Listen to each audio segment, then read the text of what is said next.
Good morning. Here.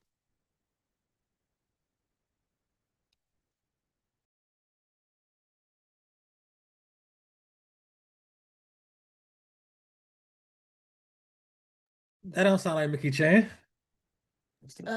I meant good morning, Uncle Boy. Yeah. Yeah. What's up?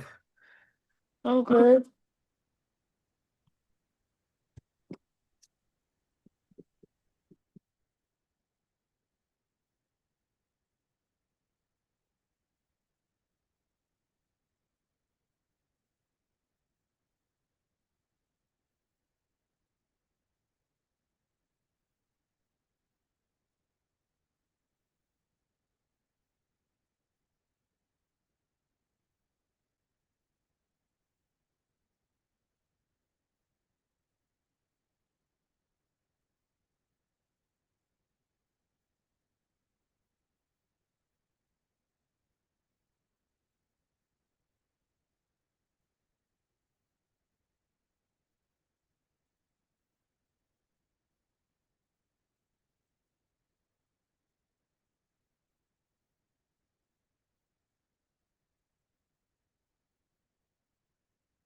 Yo,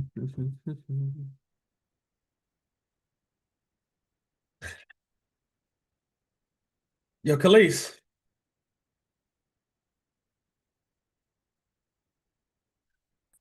Yes. you went to bed early last night? No. It's 5:30 there. I know that my alarm was like the music in my dream. So it was going off for like 20 minutes until I heard it. Did your mother give you a Now it's my mom. talking? She said, tell only answer Mr. Boyd's questions. You had a yes or no? Um, she just said just say yes or no. Your mama ain't no good, man.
It's so crazy, but M&Q has this valve imbalance and NQ doesn't.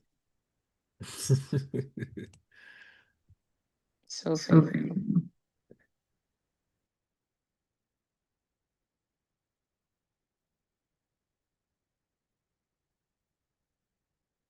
Right on the 5 minute, it got it looked completely different. Completely different. So if you're looking now, you'd have said that's a high probability. It would a bounce area, right? To go bearish, and it's not because if you look at NQ, it's not showing that.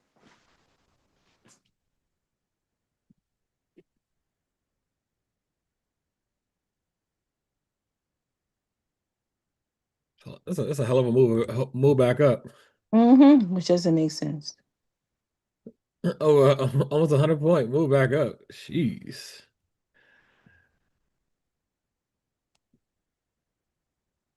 Okay, so I see. It's a card out. What is that? A break. A bullish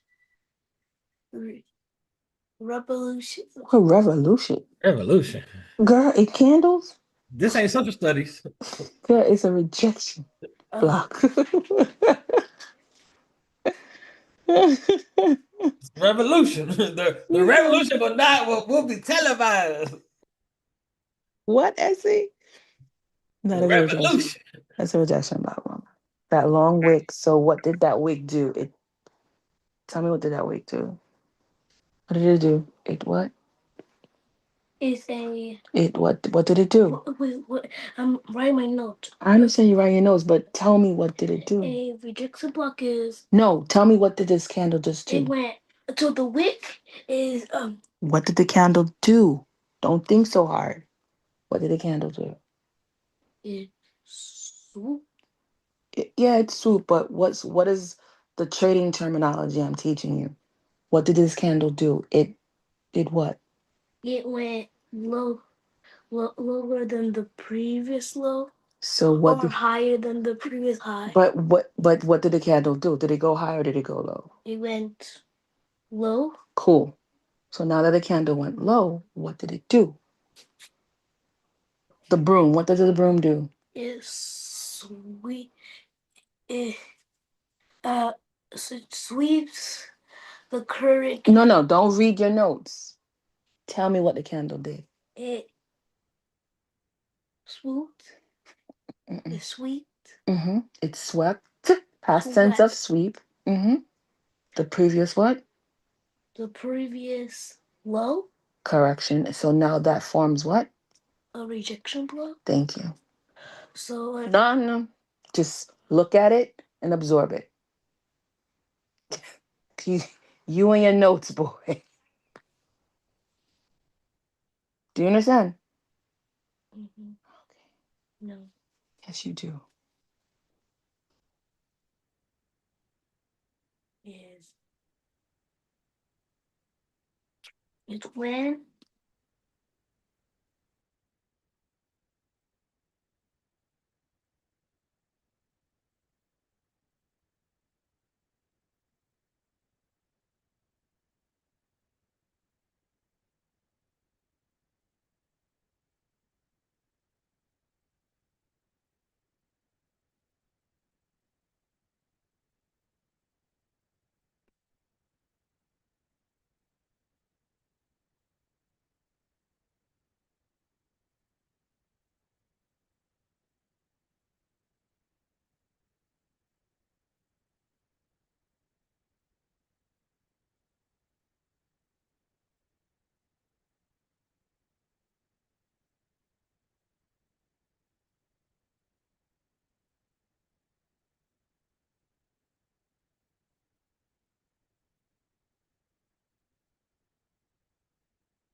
Grand, boy, girls. hey, it's like grand rising, man. Hey, hey, man, how the fuck you go to New Orleans yesterday? And come on, man, get your shit together, man. Had time. Why ain't even get on yesterday? Shit, I was busy. you was in New Orleans. I know you were. Technically, I wasn't in New Orleans because the airport's not technically in New Orleans. It's in Kenner. You was down there with Zion, man. He probably busy with OF member. But nah, I ain't had time. Like right now, I'm here in Georgia. Savannah. North Georgia. I was gonna say, stop. If you're going to Savannah, man, stop by Mir House, man. Past Atlanta. Hey yo, Amir. Yes, sir. Is Eric allowed to stop by the house, or your mama say you can't have no guests while she ain't home? She don't like a lot of people. Yeah, that's up to my mom. Don't open no damn body. Mm. I don't give a fuck who it is. He don't pay no bills here. Ma, it's Eric. You know Eric? Nah, I don't know that nigga. Don't open the door. So,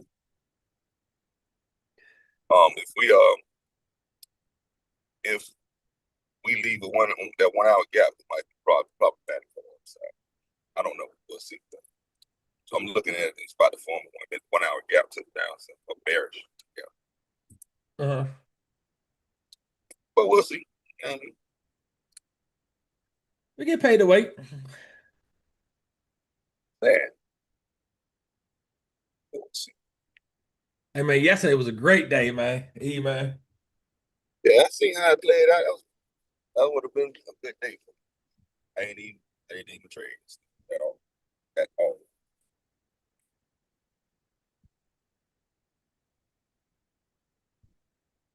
Hey, watching that 930 just play out every day, man, is a game changer, man. Because a lot of people get caught in that Judas.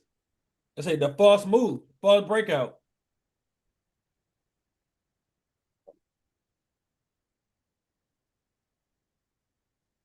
Get caught slipping. Yep. I'm surprised the news didn't really get that much of an action in it. But it had already dropped over 300 last night. So it's like how much more? Even with the news. That's how I'm looking at it. Yep. I see it there. She might be holding that energy for Right.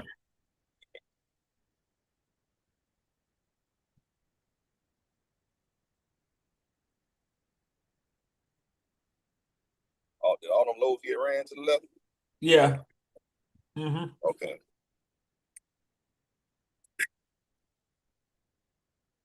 Yeah, that would be still relative equal lows need to be ran.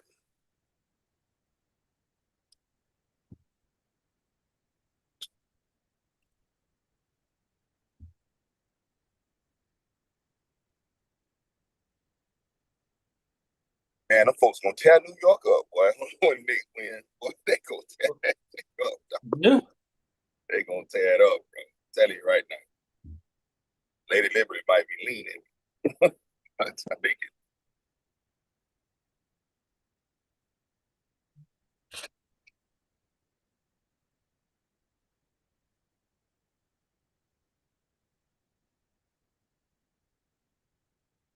I don't think they won since I've been alive. How long has it been?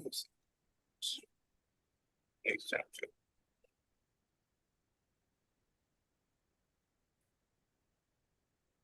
Let's read.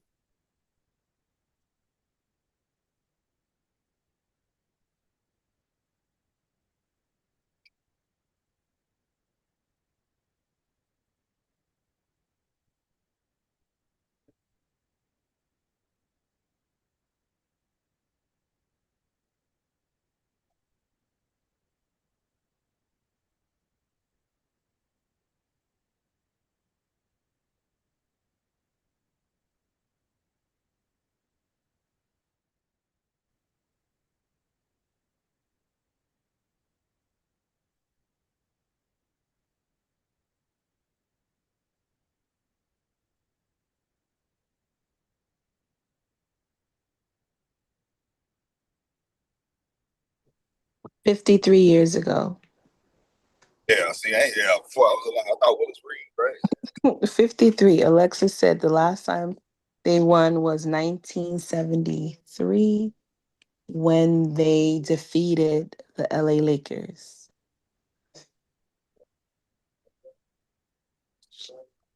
Shit, I wasn't even a twinkle in my parents' eyes yet.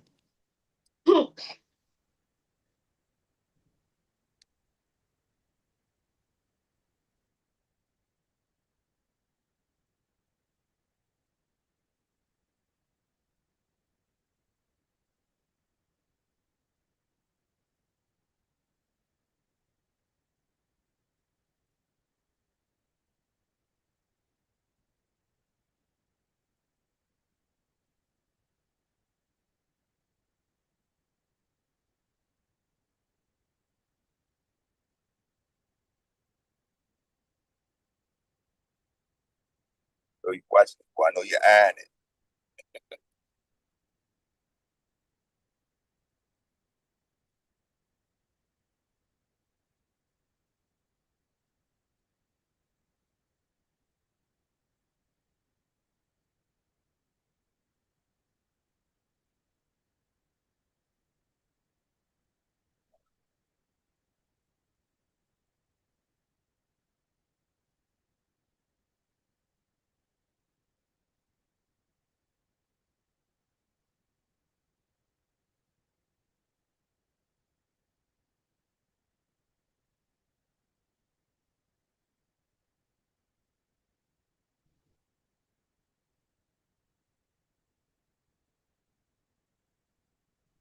What we looking for? What? You on here? Here? What we looking for? 5 minute shift. We're waiting till 9:30 open.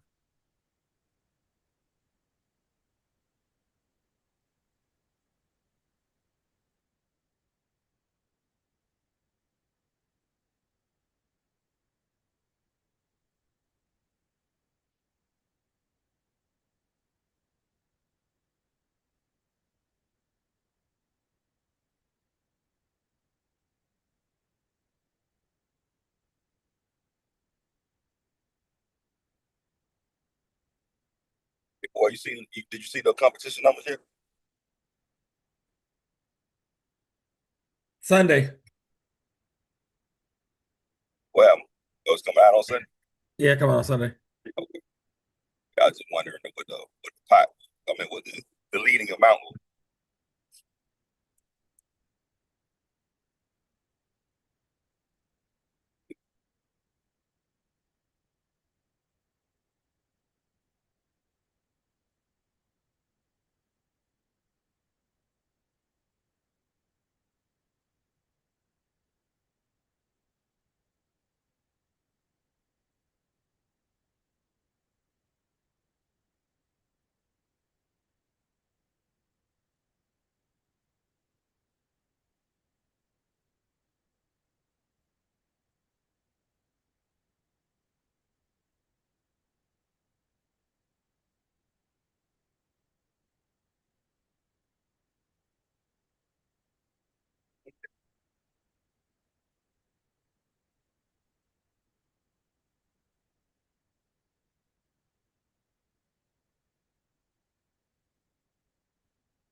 I got an alert, E.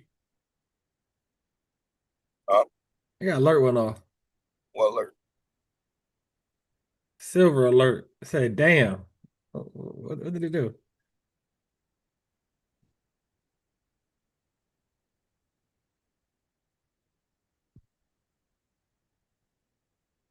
Uh, Daily?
Junior said it's something wrong with my sound. No, Market just ain't doing that. Waiting 9:30. No rush.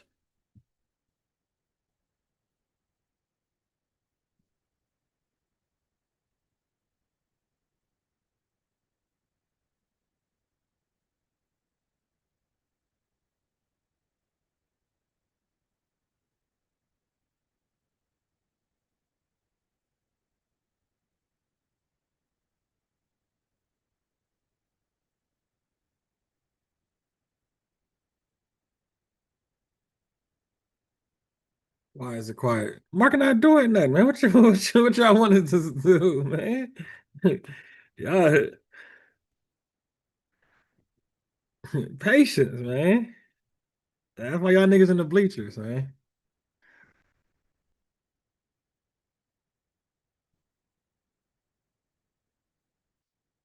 Hey, yo, Amir. Yes, sir. Your mama like, why is it quiet? Like, come on. She used to noise. She used to noise. Tell her all the time.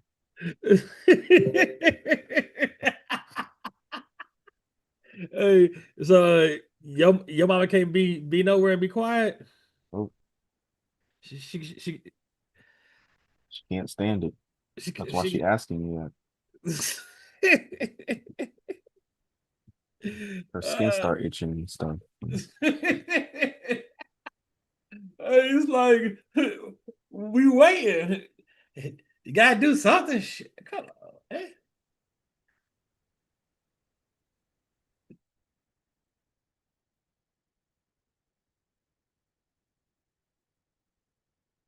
Hmm.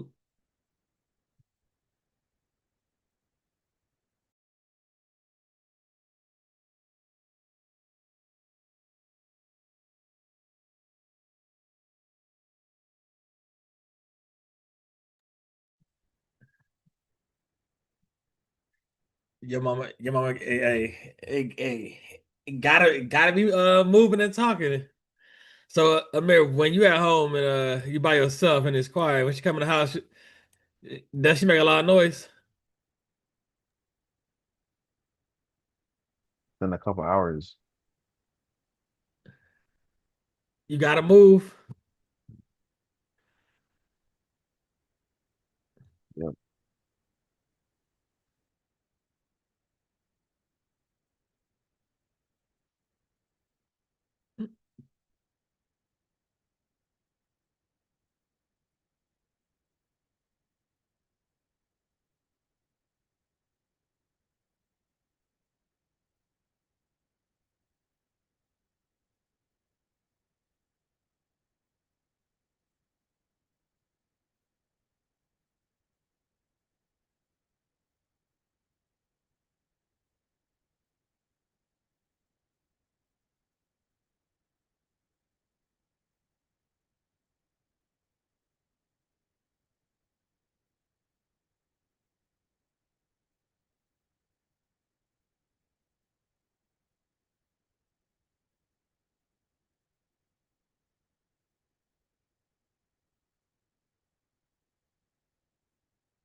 30 seconds.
YouTube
Brute and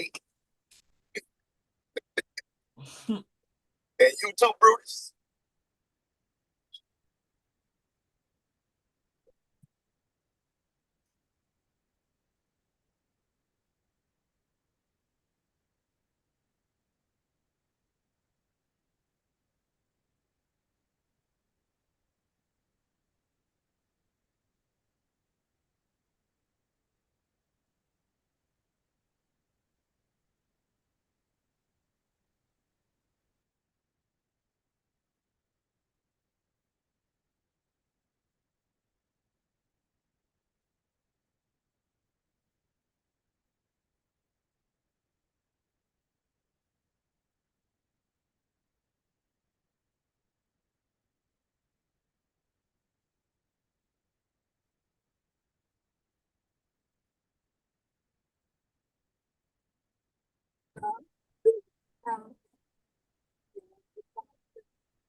Down on it. Get down on it.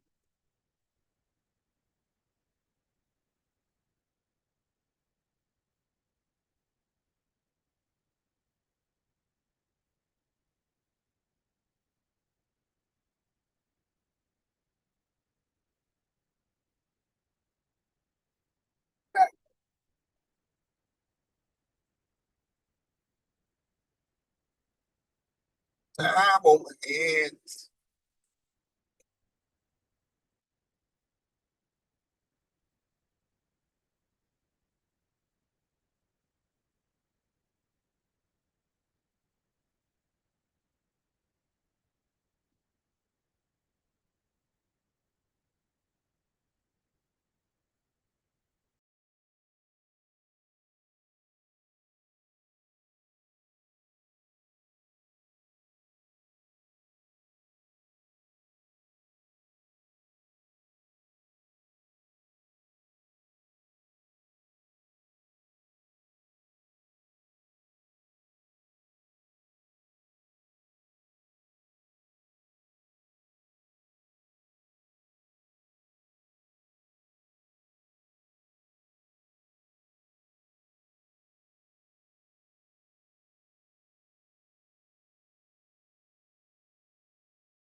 boys and girls.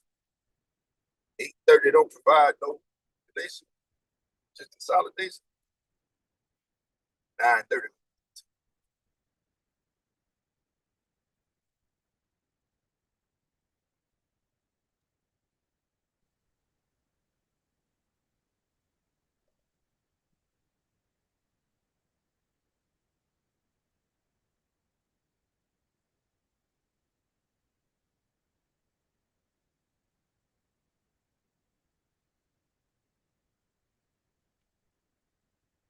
Being real slick by how she went about doing it. There's that little trickling motion, setting the edge to the upside and running it to the 5-minute gap. Real slick.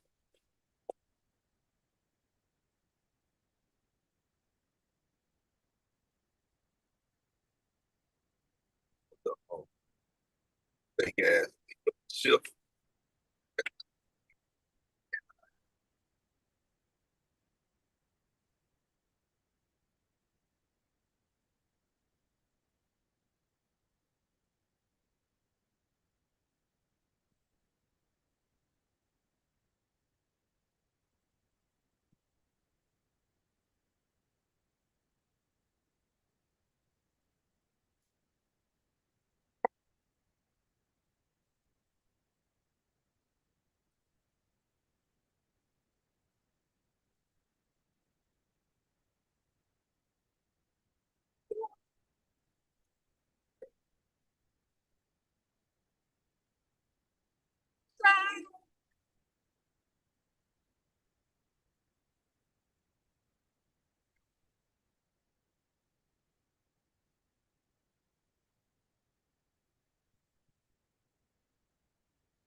Boy, I can tell you about my Bandota Lambo snack challenge. You know, so cleared out my options account. I left $150 going from Bando to Lambo. 15 trades.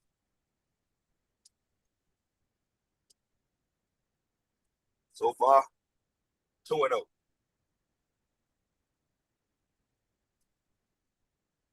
13 more left. I'll keep posting.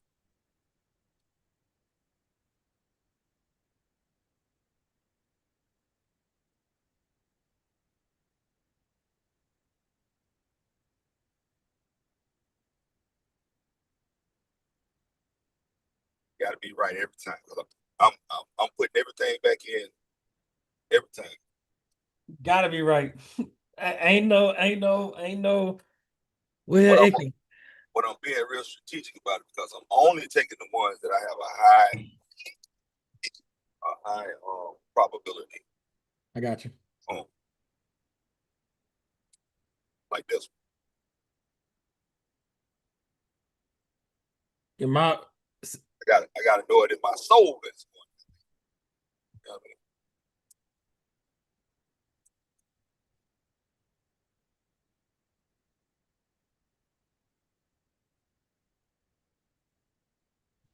So I won't trade it every day.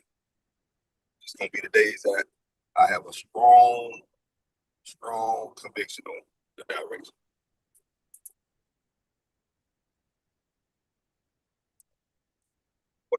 Everything.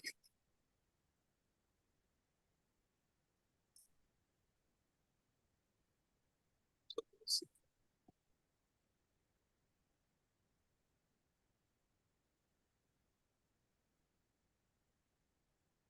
hardest part is just foregoing the amounts once it start running up. So just gonna close my eyes, put it all right back in.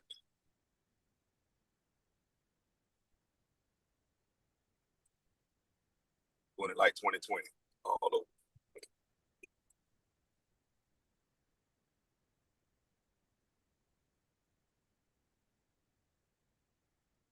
Yeah, so go around. Yeah.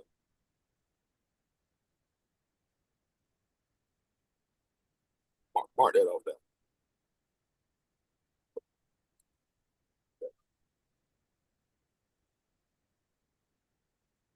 Yeah.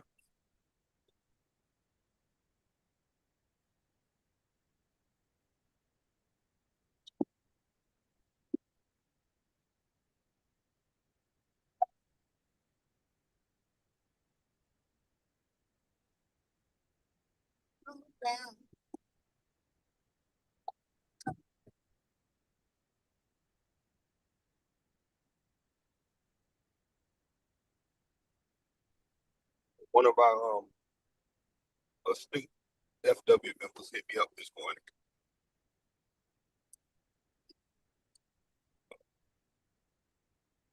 What they say? Hey, I've been paying attention to what you were saying about market maker buy and sell models, whatnot. And I was looking on a higher time frame chart. It was like bearish.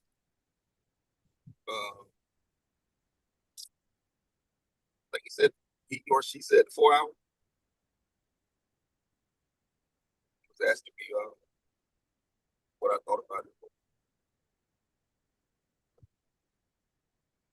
And I was like, once again, you got to judge correctly. See, one issue they get you is like they don't move the options, man, like on push like they're supposed to. Especially if we below midnight and we open up like that, you'd have to buy them yesterday. Right? They yeah, on that part. Mm-hmm. If you wanted a big game from the beginning. Right. That's why that they always throw me off. It's like they pour money into options when they do the opposite. When it's running like this and then it does this. This is when they pour money. But when it's doing this, nah. Oh, shout out to the said person that reached out to me this morning. I felt the same way.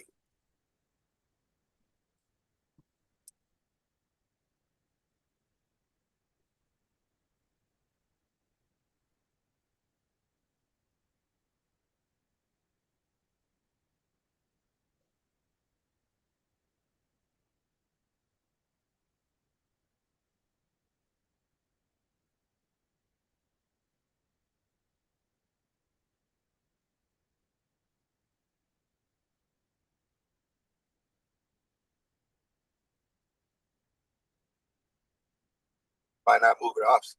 Show move that future. Oh, yeah, definitely.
See the weekly right quick.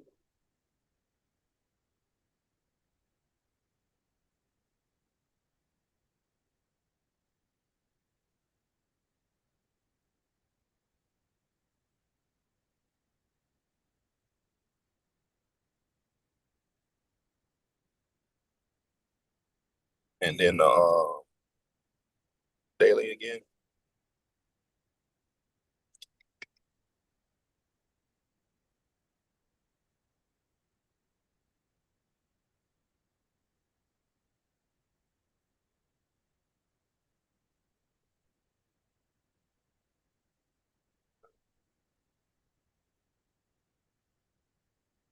All right, could you run that field from the that swing to the low to the high? I got you. I want to see where that gap is. About 50. Look like much.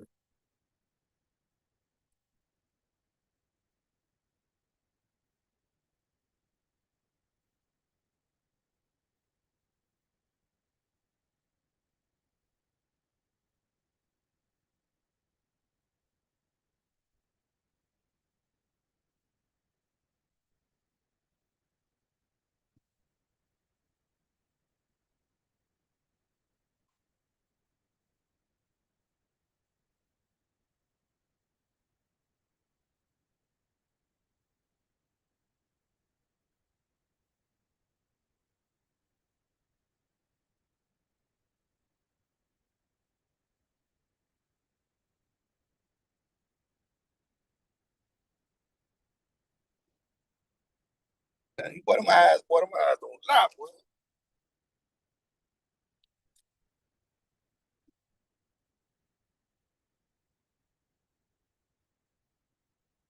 Okay.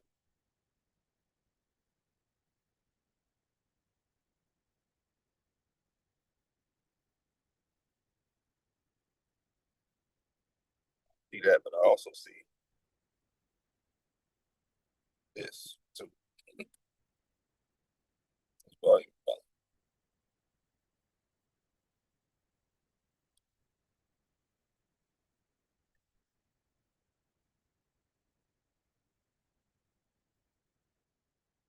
Let's see.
market, the Freddie Jackson day.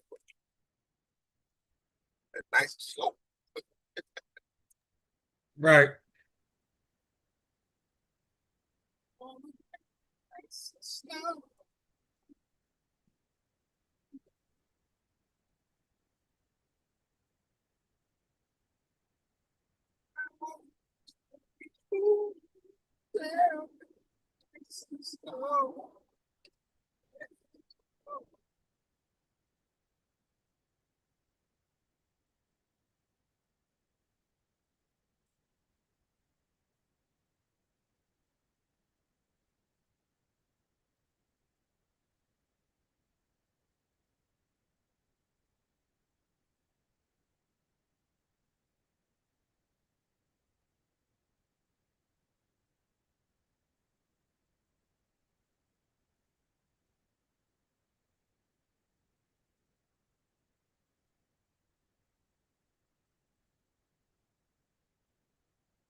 I sound, hey man, why I won't be selling out? It sound like a funeral.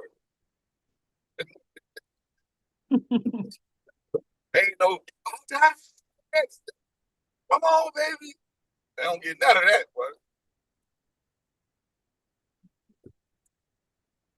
quiet as hell.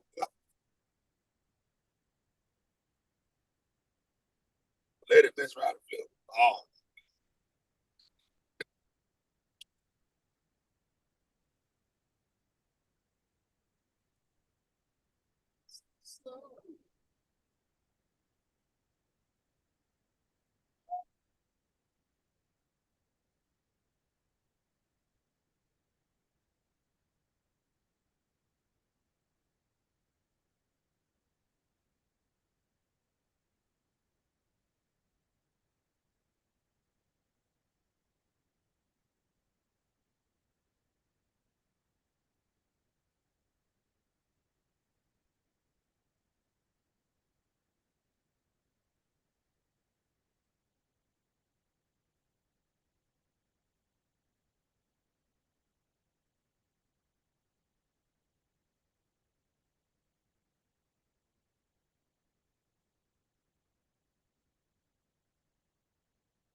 Uncle Boy, where we just bounced at? Was that a 5 minute gap?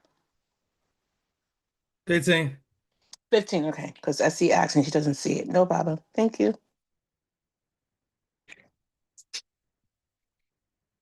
15, I see. See, I told you.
Yo, Khalees, Yes, it's all about patience. I know. I know it's hard because hey, that's the hardest thing about this journey, about waiting. And always remember, you don't have to be in every move. You have to be in the right move. Okay.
Best believe everything will be working like it's supposed to, everything flowing like it's supposed to because of this guy right here. Right, man. Right. You know, we on our way out to the house. You know, I stay an hour away. Guess what? He coming and get me right. You feel me?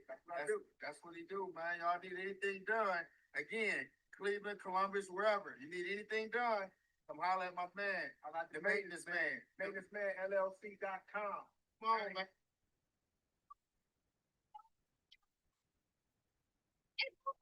Hey, you did so good. I loved your performance.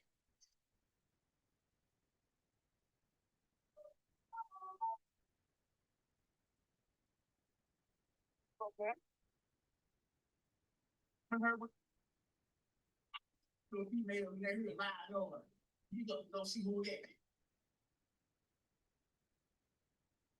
After taking an ocean. I love being a nurse because what do you mean I can just dilly-dally around the city on a random Tuesday? I don't know why I willingly signed up to be tortured at bar class on my day off, but here we are. Everybody keeps talking about Pilates, but let me get this right.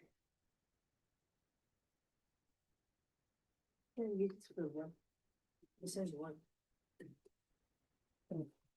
What are you doing? Trying to put a little thing in and then a little middle iron thing. No, the little Don't do that. put a little for liver. Mom does it though. What does your mom tell you to do? Deliver. Did you clean that bathroom? I got to. No. Okay. Hey, use it. No, just use the wipes and wipe it off. The wipes? Yeah. You put that when?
This is her again.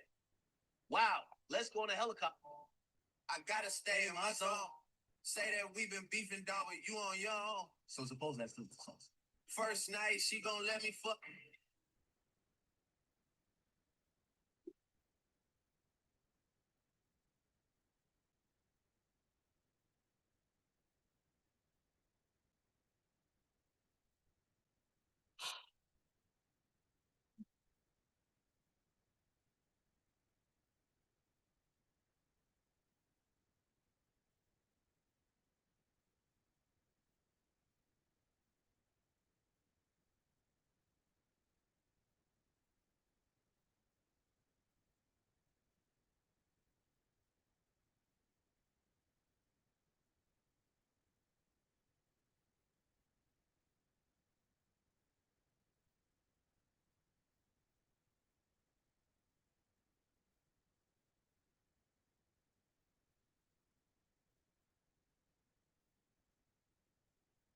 CBS Sports, NFL Today. I'm so excited. I got the whole set to myself right now until my guy, my new partner, my new teammate, Kyle Long comes to join. What's up, crew? I just realized that I may have to donate some of my hair to.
Hey, yo, Amir.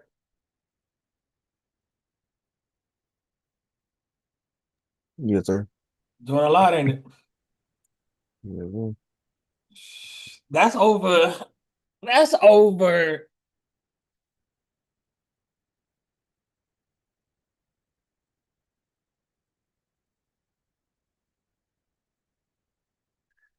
Almost 200 points, man. What the fuck?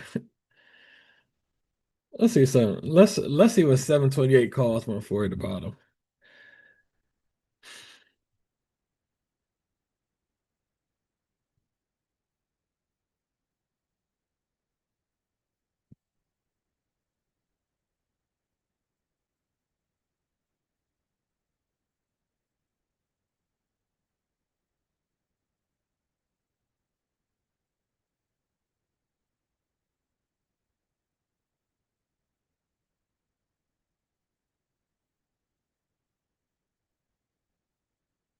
Hey, yo, E. Yes, sir. Yeah, these options ain't the move this morning.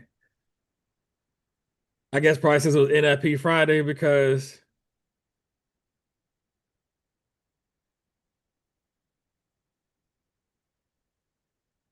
down here, almost a 200 point move ain't even 100% on options. Nah, nah. Ain't even 100 fucking percent, man. Ain't even 100. Down move game. Huh? But the down move game. Nah, even the down move. Let's say you was in. Let's say QQQ seven. Let's say 724 puts.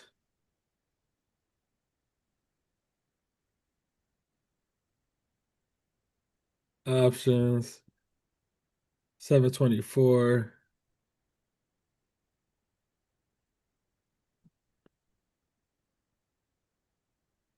Nah, that ain't even a move. See, that's the shit that's wild, man. Like, like if you got, let's say you caught,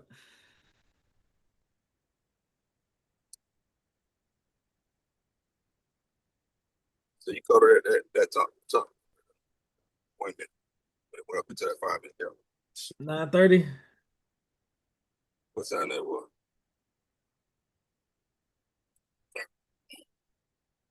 Let me see something.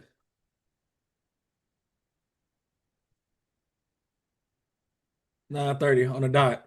Yeah. Would have been hard to get in there like that. Let's go to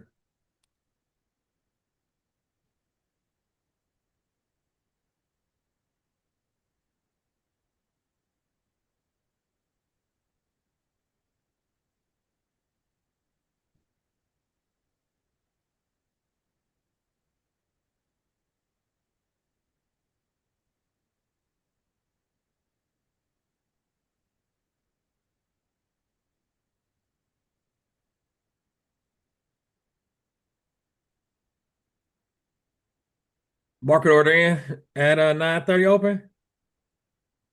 Yeah. Woo. That takes some balls to do shit like that. Okay, what it look like lower? 'Cause I know E got in lower. So let's say E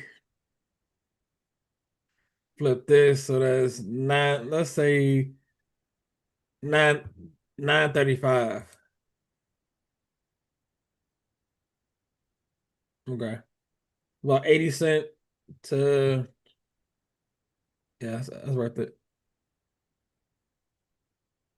Yeah, What it was? if you got in, let's say you got in once this candle closed. No, the gap didn't close until here. So back on this candle. 934. So let's say you got 934, you got 724, which got in the money. about 70 cent, 140, 210. Yeah, 950 macro. Yeah.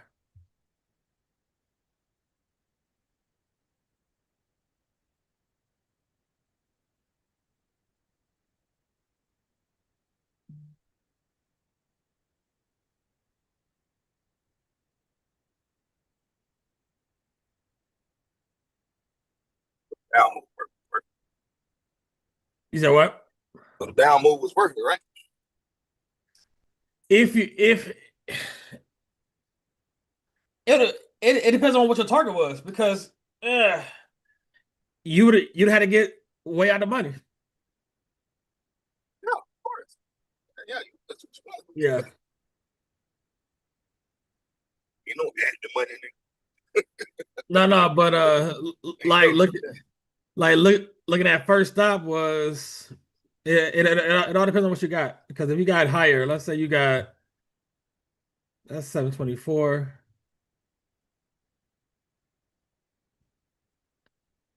Say a little higher. Let's say 727. You didn't pay him more.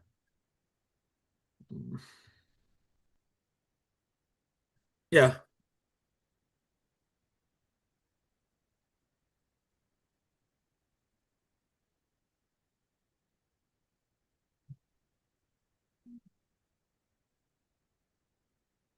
They ain't over there.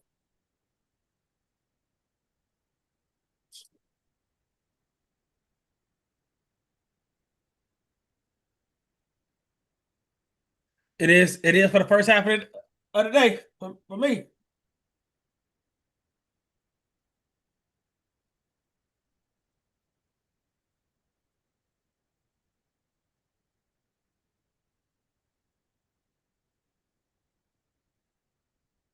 He's equal.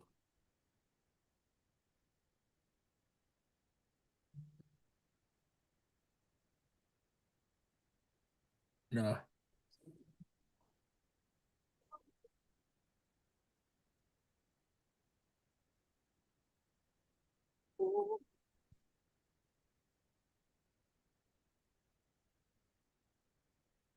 Boys in the buy Nope.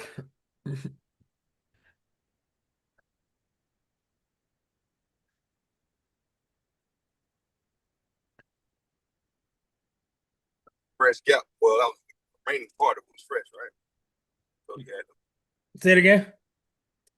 that 15-minute gap you had drawn out. That was that fresh, or was that the remaining part of it fresh?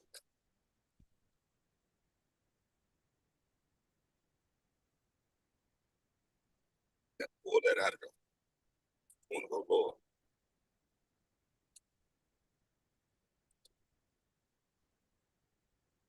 We in that new week opening gap from last week. I don't know, 1 hour I saw that.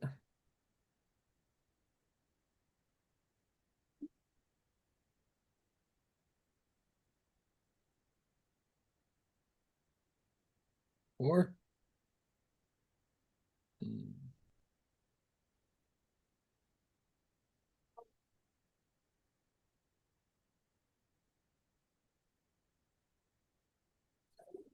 I was waiting for the 5-minute shift.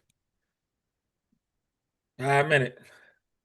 And so you ain't take that short-term high gap retrace on the macro. Yeah. But I ain't even asked you. I already know yeah, no. How we get the clarity. I ain't gotta ask no damn more. I know you didn't take it. I know somebody. Yeah. And took it. I was It's all them. yeah, oh, definitely. And inside the macro too. You 100% correct.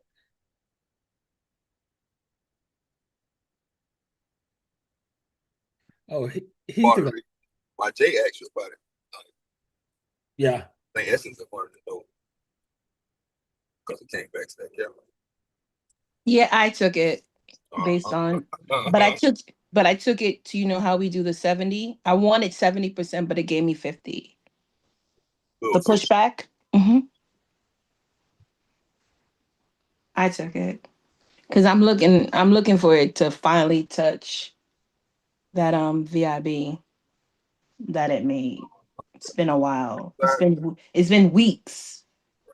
It made this. Like that's the whole reason why it's coming back down. Yeah. First It's been uh-huh. It's been the first week. It opened up and ran. We haven't touched it yet.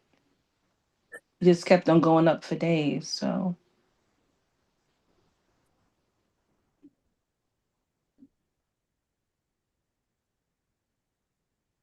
but she don't want this runner to be great. No, no, no, no, no.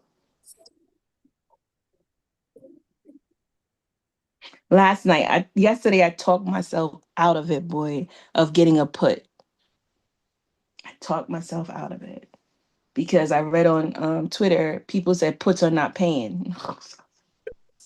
You did the right decision.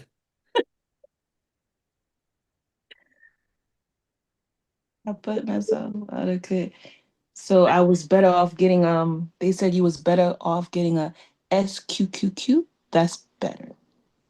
No, you was better off just waiting to see what 930 give you because But at, because at, 930 did 930. Remember the price was still dropping, but 930 gave a fake run up to the 5 minute gap and rejected, which was the the lower quadrant of the RTH gap. no. I'm talking about you was talking What? about bottom yesterday. Yesterday, but yesterday you was up a little bit higher. No, but I'm asking yourself, Mm-hmm. don't buy nothing overnight because ask yourself this question. If you had $200,000, would you have held that overnight? No, I'm trying to build an account to get to that. But still, why would you hold it overnight when anything can happen? Because a lot of times. Anything could happen, but I know NFP was a high probability we was going to rebalance in some way. They Give it to use them time frame candles that it wanted to come down. yeah, Out. it just kept on telling me it wanted it to go down, but literally, why didn't it pick me up at my price? Because I was discount. If I had put a little 5 more cents, it would have picked me up. But you know how I am. If I want you at 37 cents, you better pick me up at 37 cents. But the probably guy with holding options overnight. Let's say this morning we would have ran up into premium and then drop. It would have ate the option up at 930. That's why I personally don't swing nothing because I understand that between 930 and 1130 a nice move will happen that give me 100% plus. Mhm. And then when you got to hold it overnight, now you leaving the market in control of, well, if something happened overnight and the market moves, then now my option is pointless. That's how I look at it. Me personally, I would never swing nothing overnight. Zero DTE.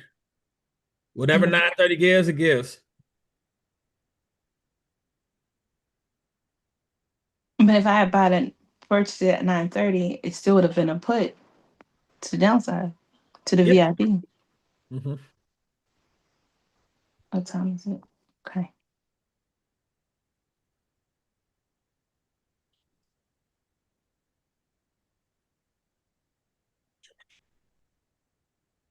think I want a 22. That's what I need.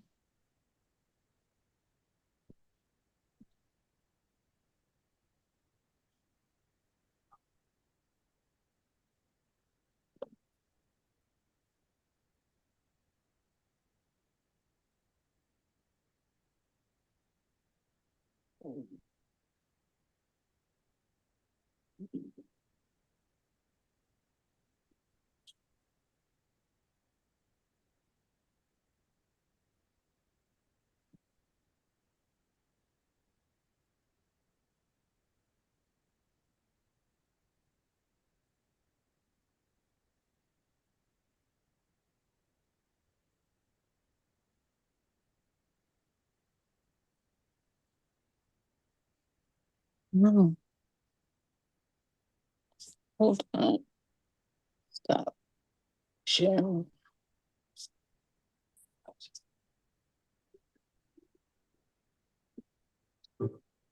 This is it's good.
It's trying to open here.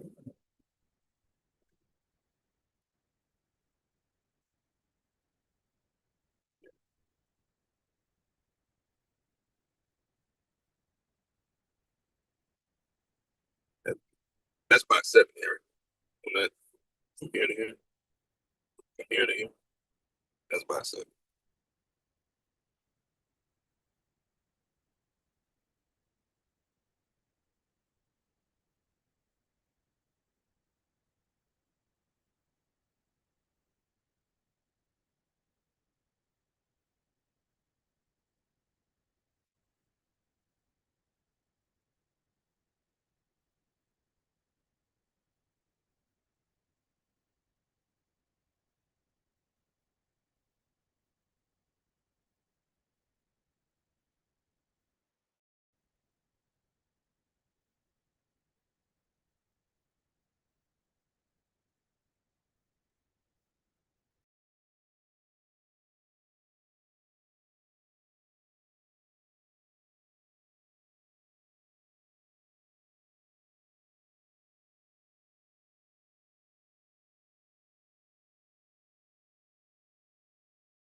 Yo, Amir.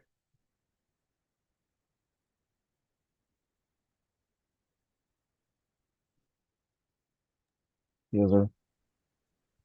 We get these days. Yeah. Hey, we got what, 45 minutes? Mm.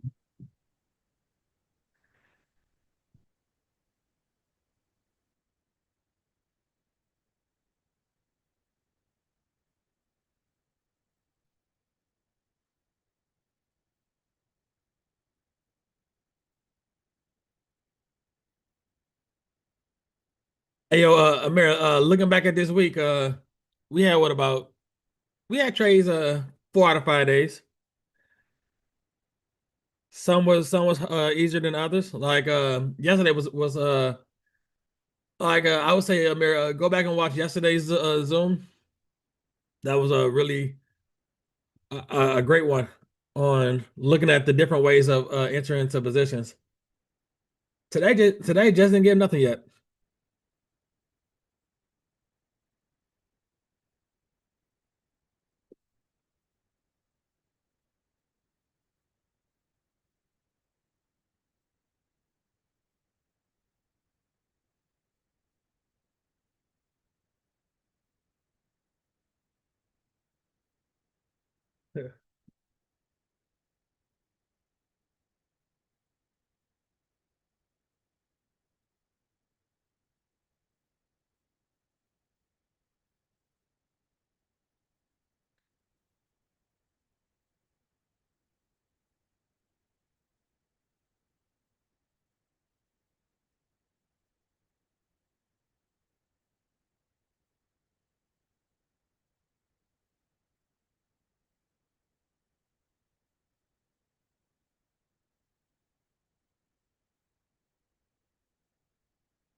I'll repeat that.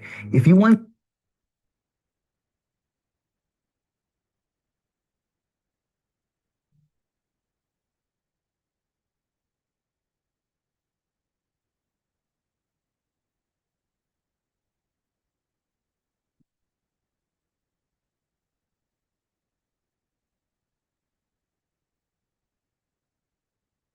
it says patience, the thing that goes beyond hustle and hard work, the discipline of patience.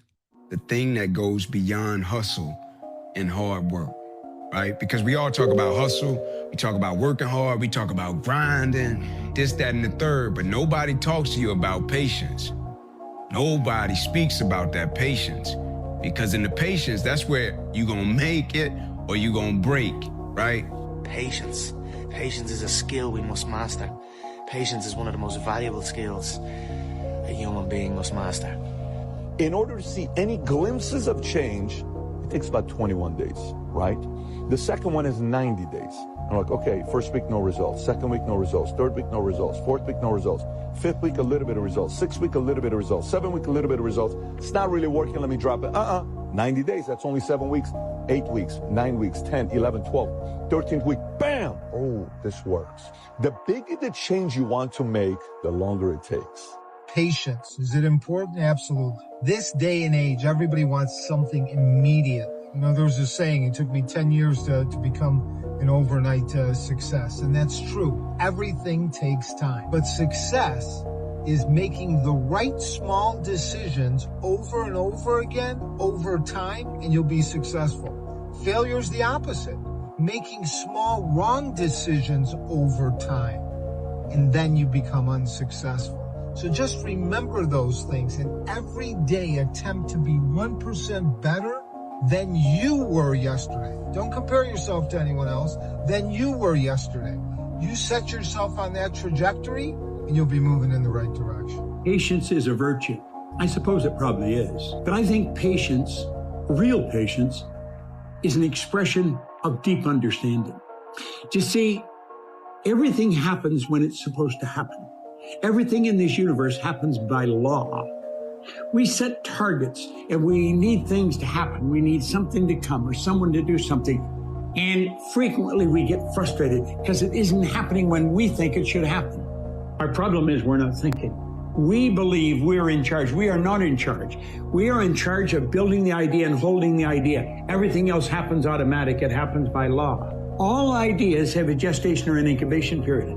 I'm told when we plant a carrot in the area of the world that I live, it takes approximately 70 days for that carrot to grow. Patience is the secret weapon of the ambitious. When you're ambitious, when you're hungry, when you want to prove them wrong, which is actually a pretty negative energy, or when you want to prove it to yourself, which I think is a very positive energy, patience is an incredibly important component when you're ambitious, when you're hungry, when you're tenacious, when you want it.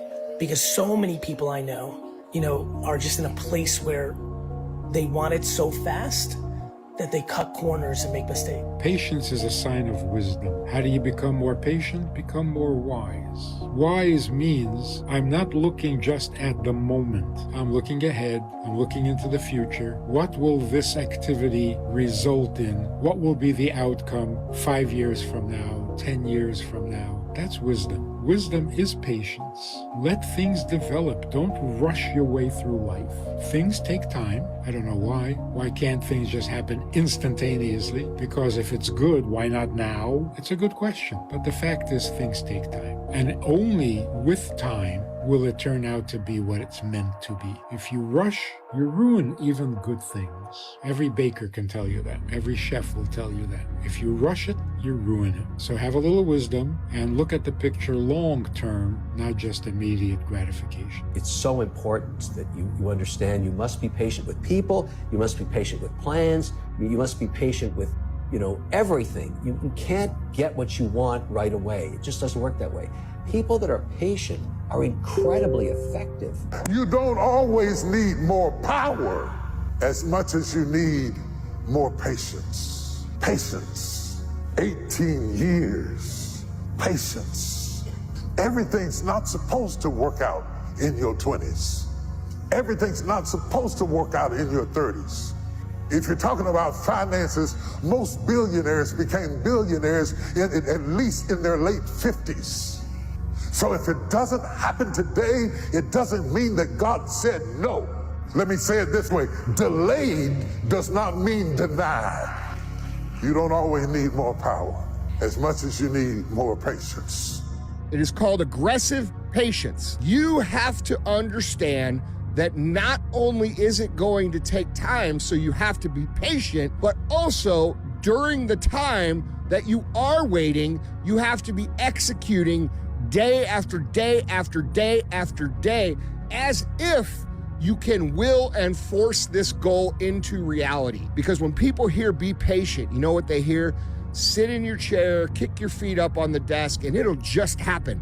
That is not how it works. You have to come in, you have to dedicate yourself, you have to execute day after day after day after day at the highest level that you possibly can for as long as you can, and still it's going to take time. You can't outwork the time. Patience. Yeah, like patience is the key. You know, sometimes we just want, and we want it now, but it's like the real wasn't even built the same day. God took his time with the real. You know, he took his time with people, he took his time with animals and stuff like that. It's a process. As you're navigating this thing that we call life, so many different times people don't even give themselves the grace because they want everything right now. And that's not how life is. And put that time in. Stop trying to rush. So you're trying to rush yourself getting that instant gratification, that's gonna delay your glory. Relax, but grind hard. That's the key. And every step of the way, you're gonna learn more and more and more.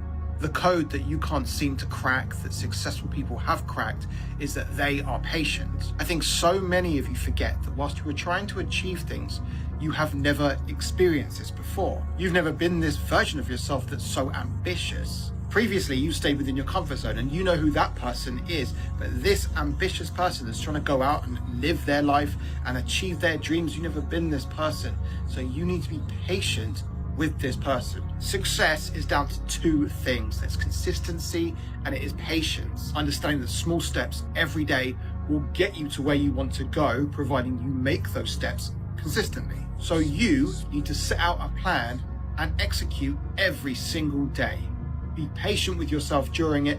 Don't get yourself down when you don't see the results straight away, because they are coming. You have set this path in motion. Everything's going to work out. Be patient with yourself. Enjoy the process, and I will see you on the other side. Sometimes people ask me, Andriuha, what is the key for the power? The key for the power is patience.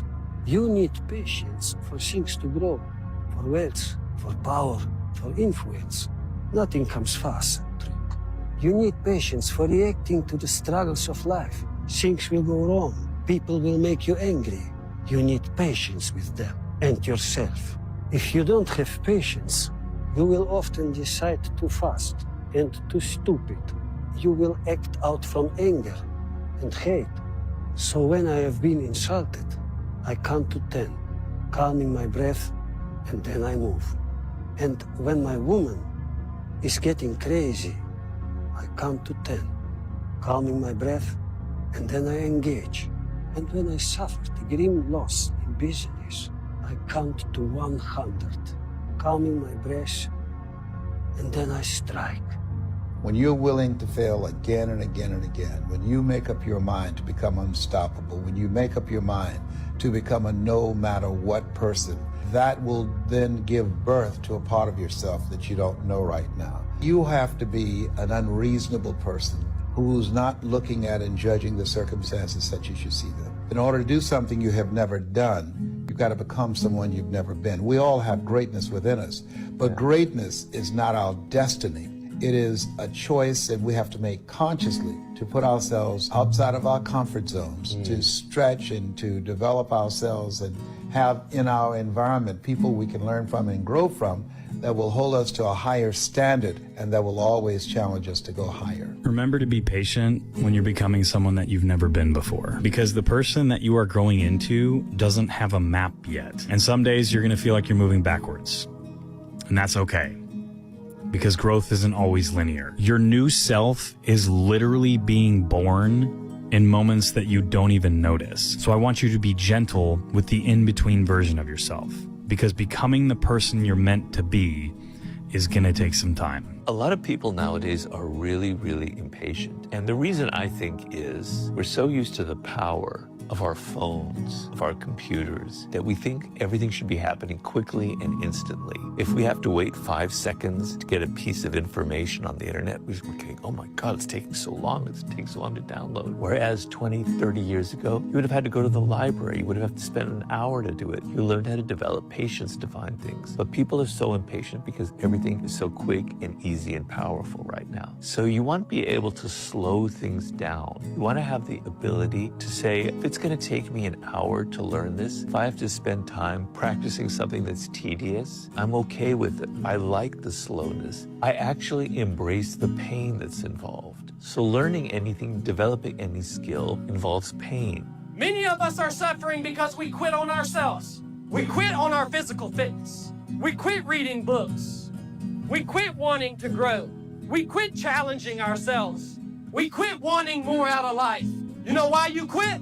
You got impatient. You wanted everything that this life had for you. You wanted it when you wanted it, but you couldn't have it then. So you just quit. And now you're trying to keep your head above water. You're in and out of the doctor every other week. You don't have any direction. You don't have a mission. You don't have a standard. But it's never too late.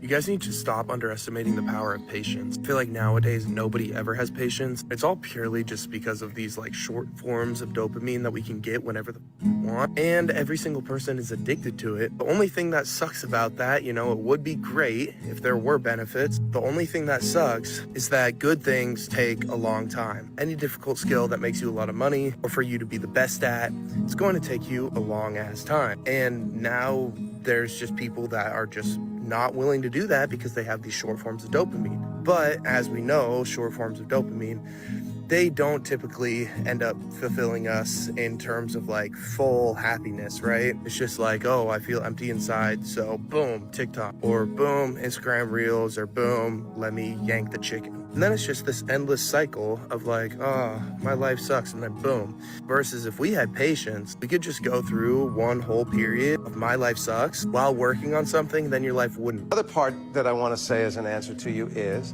as you begin to find your way of working and you bump into something, you go, I can't make this work. Be gentle with yourself.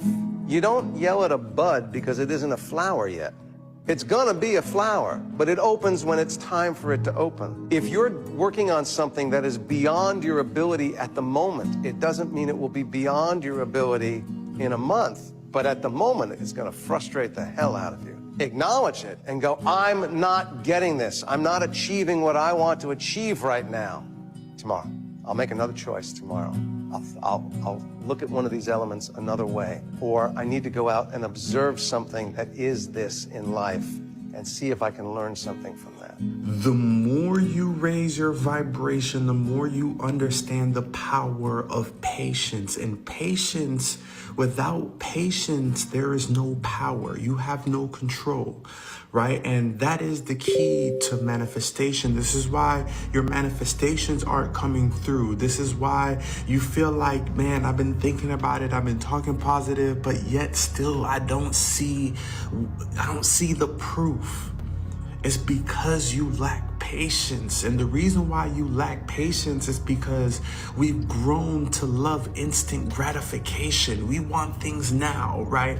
And the way social media is nowadays, you just see the highlights, right? You don't really see the behind the scenes and stuff like that. And the thing is, it ruins our patience. When you have patience, you have power. When you have power, you can create the life that you want.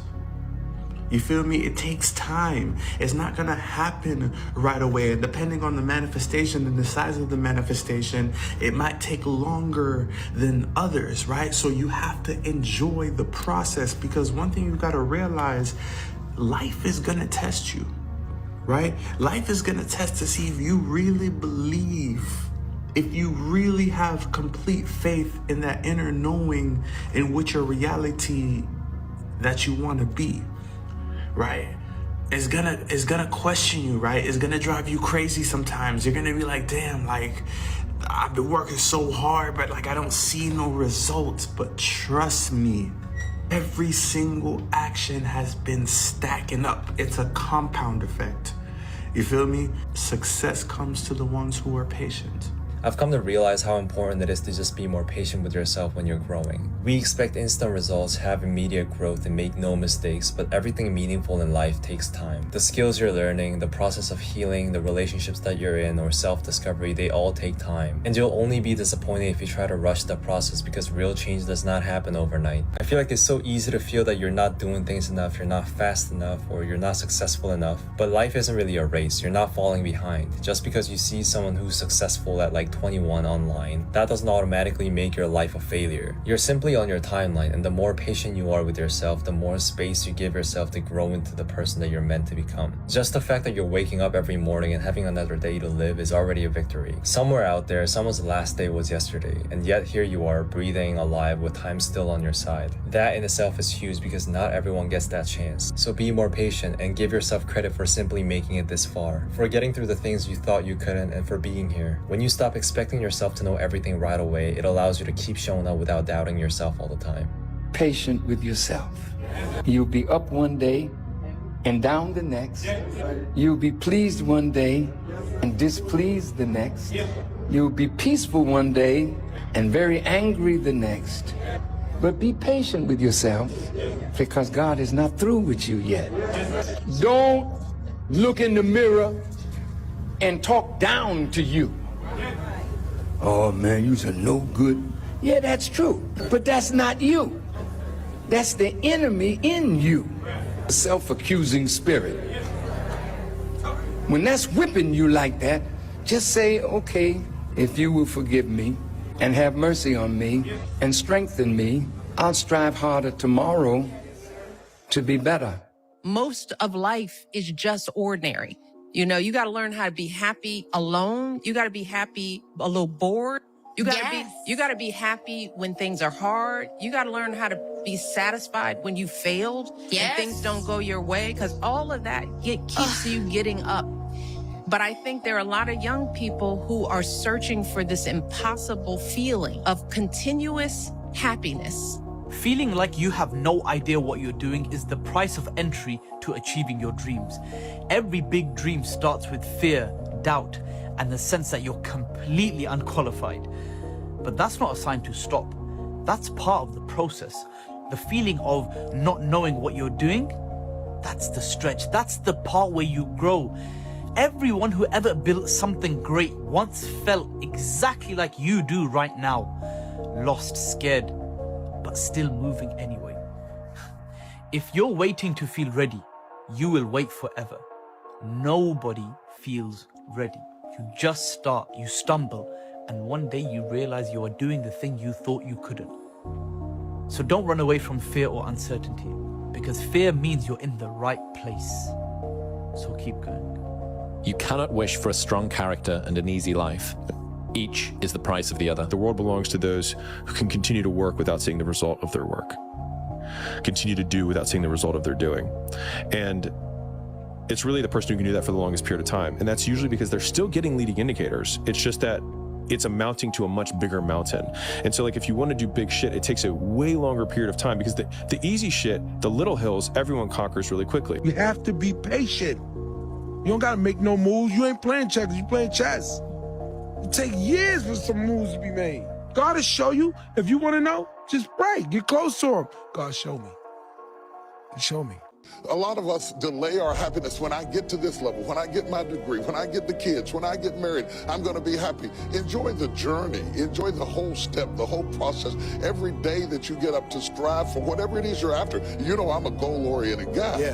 But you don't celebrate when you get to the finish line. Celebrate all along the way. Celebrate all along the way. One characteristic emerged as a significant predictor of success. And it wasn't social intelligence, it wasn't good looks, physical health, and it wasn't IQ. It was grit. Grit is passion and perseverance for very long-term goals. Grit is having stamina. Grit is sticking with your future, day in, day out, not just for the week, not just for the month, but for years, and working really hard to make that future a reality.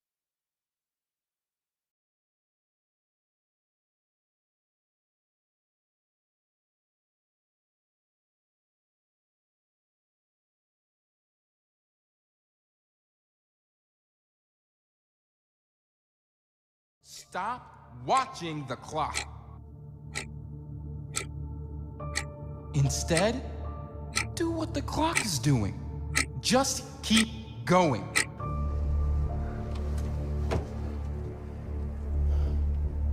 When it hurts, just keep going. When you fail, just keep going. And when you fall, just keep going.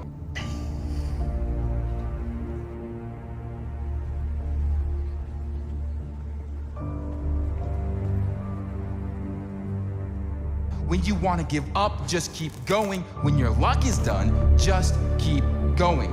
Don't stop, just keep going. No matter what, keep moving. Stopping is for quitters. If you lose, it's okay, as long as you keep going and as long as you keep moving. But if you lose and you stop, then you have failed. You're relentless, you will push farther than before, climb higher and climb to heights you've not seen, because progress is progress. It doesn't matter if you move forward 10% or 0.01%, as long as you've moved forward. As long as you do this day in and day out, because above everything else, consistency is key. If you consistently take small steps, one day you're gonna look back and see just how far you've come. You know, I always see those guys who come into the gym and they work intensely for just 1 3-hour session, and then I never see them again. I see the guy getting up at 4 a.m. for a week, and then he never does it again. But the guy who trains 1 hour a day consistently all year beats the other guys. The guy who wakes up at 6 a.m. every morning consistently beats the other guy.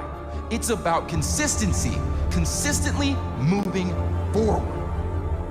Little steps every day over the year, it's gonna add up.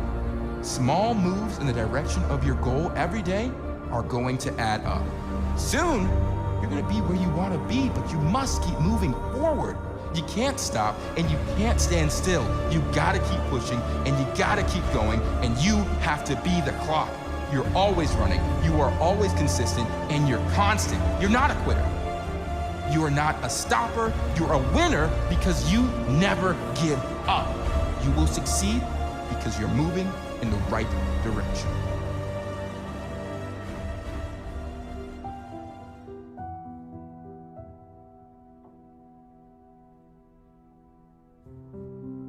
So many people think leadership's title or position, and you may be a leader that has a title or position, but many people who have great influence really don't have that. If you had spent 1 hour a day, every day, on one subject for 5 years, you could become an expert on that subject.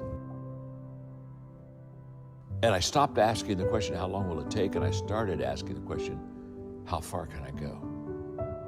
And everything changed that day. I realized that you can set goals and have 5-year goals, whatever, but I changed from a goal mindset to a growth mindset. And the fact that if I would be intentional in the areas of growth that would have the return and would fit who I was, then I could really be successful and help a lot of people.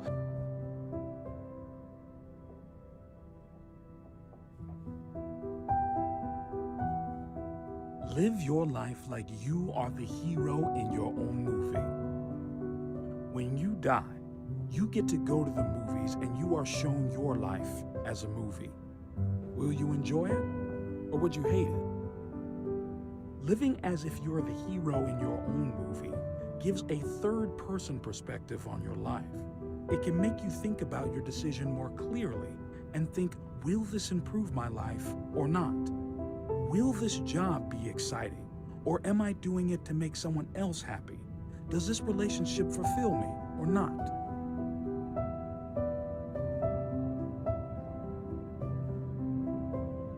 Sometimes in life, you have to think about yourself.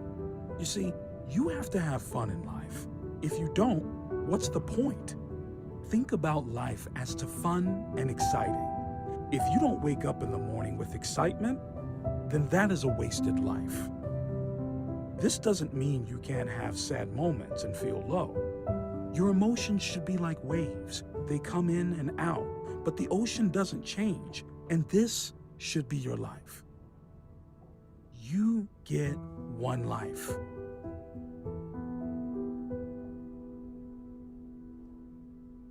It's lonely at the top. Now, that's not a leadership expression, although people say it all the time in the context of leadership. In fact, I tell people all the time, if you're lonely at the top, it's not a leadership issue, it's just the fact you're dysfunctional. But if you think about it, if you're lonely at the top, no one's with you, no one's following you. I mean, that's a hiker, not a leader. And I think one of the things that leaders need to do, one of the first things is they need to get off the top.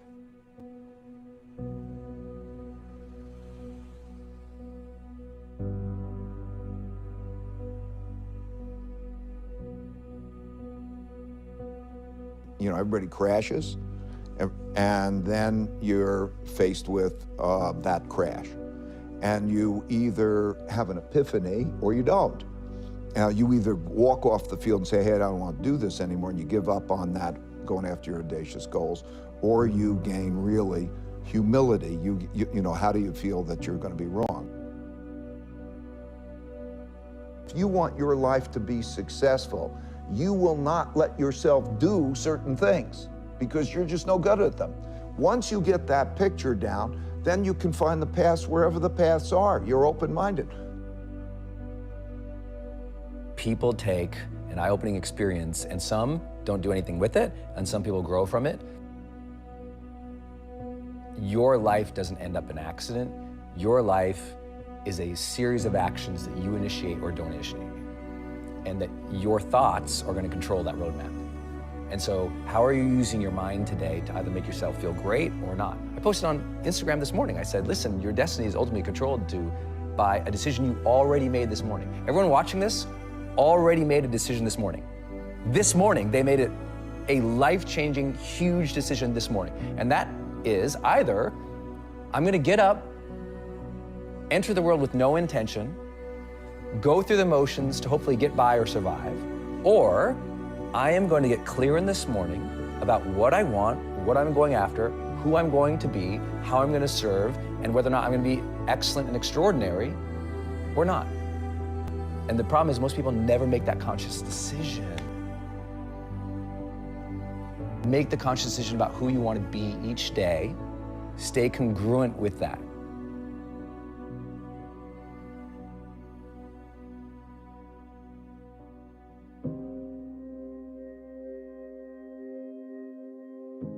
Who do you want to be?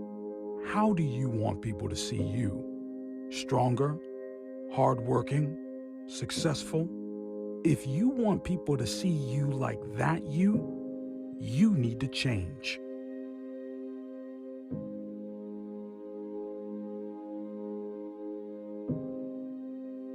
Change and grow.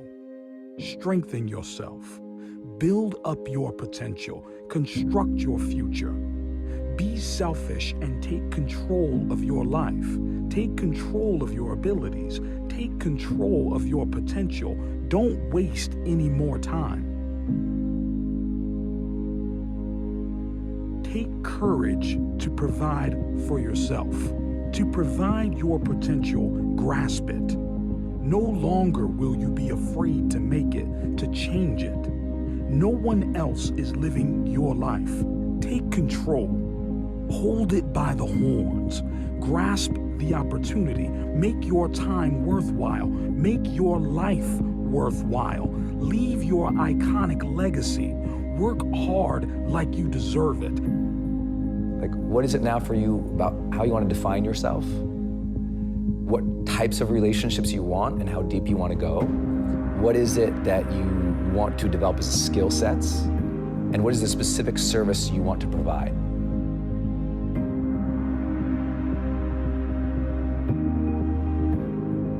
Be powerful. See yourself becoming that person, the person you wanted to be, the person you will become. Practice, patience, progress. Make through. Take yourself through the barrier. The barrier you built years ago, constructed from self-doubt, lack of confidence, and mistakes. Don't move past it. Don't wait outside it. Break it, destroy it, demolish it. Be willing to take risks, make sacrifices. Be willing to take it. No hesitation. Don't do something. You do something because you have to do it. Do something to take a step out of the line. Move away from the ordinary.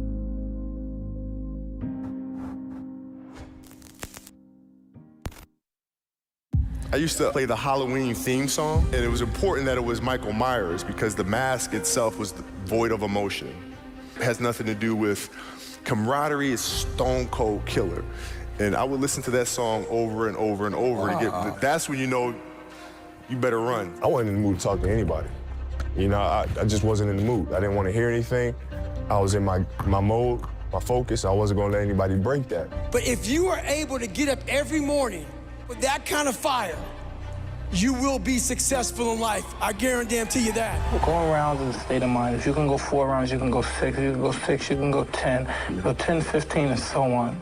In the state of mind, it's very difficult to believe that if fighters back then can go 45 rounds, why can't we do it nowadays? It's only state of mind. And I never played for money. You know, if I ever played for money, I would have complained a long time ago that I was being underpaid.